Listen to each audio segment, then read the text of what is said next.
بسم اللہ الرحمن الرحیم۔ دینی تعلیم کا رسالہ نمبر 2، سبق نمبر 7 یعنی لیسن نمبر 7، کلمہ شہادت یعنی جس کو ہم دوسرا کلمہ کہتے ہیں۔ اس سبق کو ایک مکالمے کے ذریعے سمجھایا گیا۔ ماجد اور ساجد جو دونوں طالب علم ہے، یہ مدرسے کو جاتا ہے، صبح سویرے اٹھتا ہے، کلاس میں جیسا پہنچتا تو دیکھتا بلیک بورڈ کے اوپر یعنی تختہ سیاہ کے اوپر لکھا ہوتا ہے دوسرا کلمہ، اور استاد جی پوچھتے ہیں کیا یہ کلمہ تمہیں یاد ہے؟ تو وہ کلمہ سناتا ہے۔ اس سبق کے اندر جو شہادت لفظ ہے یہ بھی بہت اہم پوائنٹ ہے۔ ماجد بہت ذہین طالب علم تھا، انہوں نے استاد سے سوال کیا، استاد جی یہ بتائیں مجھے کہ کلمے کے اندر شہادت کیوں کہا گیا جبکہ گواہی کورٹ کے اندر دی جاتی ہے حاکم کے سامنے میں، اور یہاں نبی کے تعلق سے جو ہے گواہی دی جا رہی ہے، تو آپ مجھے بتائیں۔ بہت ہی پیارا جواب دیا استاد صاحب نے، کہا کہ گواہی کب دی جاتی ہے؟ جب انسان نے کوئی چیز اپنی آنکھوں سے دیکھی ہو یا اپنے کانوں سے سنی ہو، یا پھر جس کا پورا یقین ہو، تو جس کا پورا یقین ہو اس کی گواہی دی جائے گی۔ اس لیے ہم اشہدو کے ذریعہ گواہی دیتے ہیں کہ حضرت محمد صلی اللہ علیہ وسلم اللہ کے بندے اور اس کے رسول ہیں۔ اور پیارے بچوں اور بہنوں، ہمیں انہی کے طریقے پر چلنے میں یعنی جناب محمد الرسول اللہ صلی اللہ علیہ وسلم کے طریقے پر چلنے میں ہی کامیابی ملے گی۔ سبق شروع کرتے ہیں۔ بسم اللہ الرحمن الرحیم۔ سبق نمبر 7، کلمہ شہادت۔ شہادت کا معنی گواہی آتا ہے، اور کلمہ کے معنی تو پہلے آ چکا ہے۔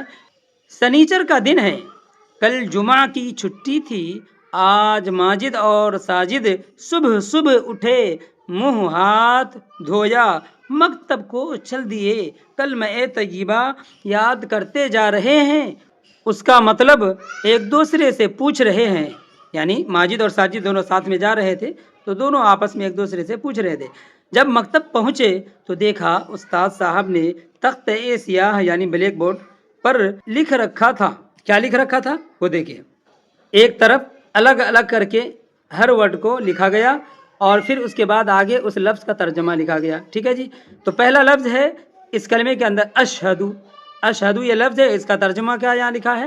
میں گواہی دیتا ہوں۔ صرف اشہدو جو لفظ ہے ورڈ، اس کا ترجمہ یہ ہوتا ہے۔ ٹھیک ہے، اب آگے اس میں ہوتا ہے اشہدو اللہ الہ، تو اللہ الہ اصل میں کیا ہے؟ ان لا، لیکن پڑھا کیسے جائے گا؟ اللہ الہ، تو یہ جو ان ہے اس کا ترجمہ ہوتا ہے کہ، میں گواہی دیتا ہوں کہ، ہو گیا۔ لا کا ترجمہ ہوتا ہے نہیں ہے کوئی، نہیں ہے کوئی۔ الہ اس کا ترجمہ ہوتا ہے عبادت کے لائق، یعنی عبادت کے لائق کوئی نہیں۔ پہلے انکار کیا جاتا ہے، اب اس کے بعد الا اللہ، سوا اللہ کے، یعنی اللہ کے سوا کوئی عبادت کے لائق نہیں، صرف اللہ ہے جو عبادت کے لائق ہے۔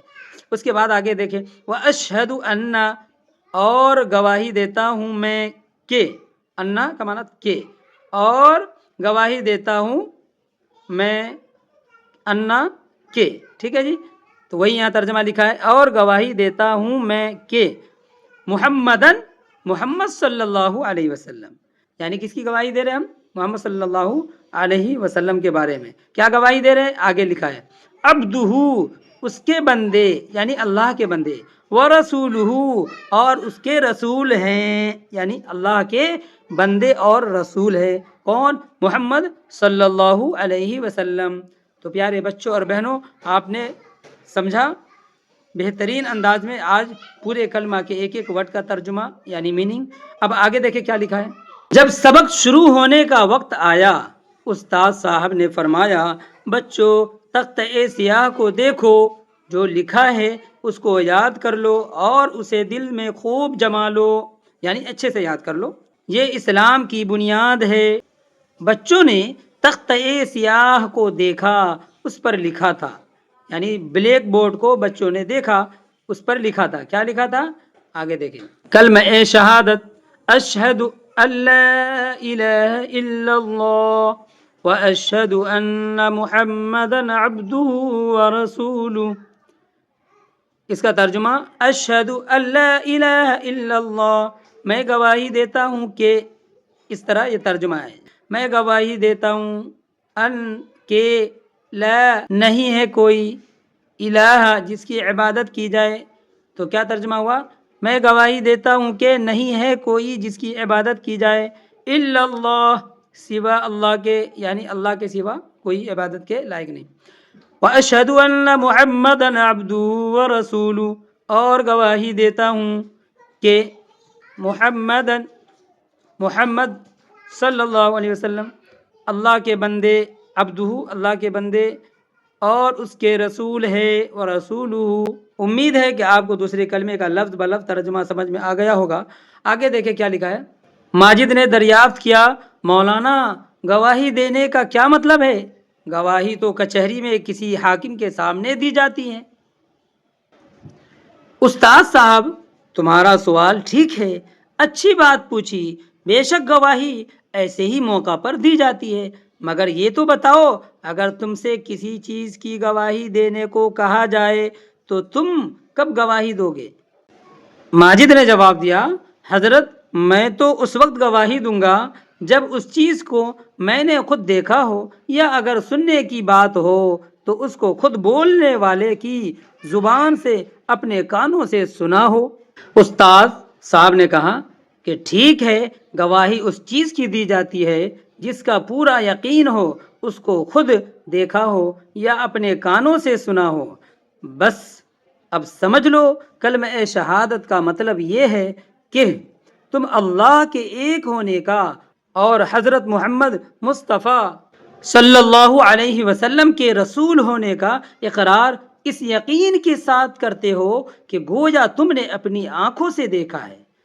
سبق بالکل واضح ہے، تو ہم جو گواہی دے رہے ہیں اس یقین کے ساتھ کہ گویا کہ ہم نے اپنی آنکھوں سے دیکھا ہے، اور اسی یقین کی بنیاد پر گواہی دی جاتی ہے کہ عبادت کے لائق صرف ایک اللہ ہے اور کوئی نہیں، اور گویا تم نے آنکھوں سے دیکھ لیا کہ اس ایک اللہ تعالی نے تمہارے سامنے حضرت محمد مصطفیٰ صلی اللہ علیہ وسلم کو رسول بنا کر بھیجا۔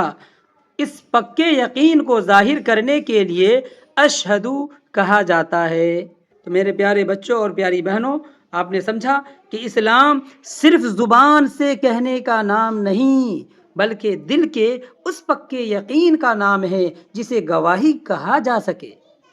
تو جتنے بھی حضرات ہماری ویڈیو کو سنتے ہیں، بزرگ حضرات ہیں، مائیں ہیں، بہنیں ہیں، بچے ہیں، ان تمام سے میری درخواست ہے کہ اگر آپ کو اس طرح کی ویڈیو پسند آتی ہے یا پھر آپ کا کوئی تبصرہ، آپ کی کوئی رائے ہو تو آپ کامنٹ کے اندر ضرور لکھیں، بلا تکلف، وداؤٹ ہیزیٹیشن کے۔ چند سوالات ہیں جو آپ کامنٹ کے اندر کم از کم یہ ضرور لکھ دیا کرے کہ کلمہ شہادت کیا ہے، اور اس کلمہ کو کلمہ شہادت کیوں کہتے ہیں، اسی طرح اشہدو کا مطلب کیا ہے، اور گواہی کس چیز کی دی جاتی ہے، کلمہ شہادت میں گواہی کا کیا مطلب ہے، اور اسی طرح سنی سنائی بات کی جس کو نہ اپنے کانوں سے سنا ہو نہ دیکھا، گواہی دی جا سکتی ہے یا نہیں۔ یہ سوالات میں نے آپ کے سامنے رکھے ہیں، آپ کامنٹ کے اندر ضرور اس کا جواب دیں، ٹھیک ہے؟ جزاک اللہ خیر۔ السلام علیکم ورحمۃ اللہ وبرکاتہ۔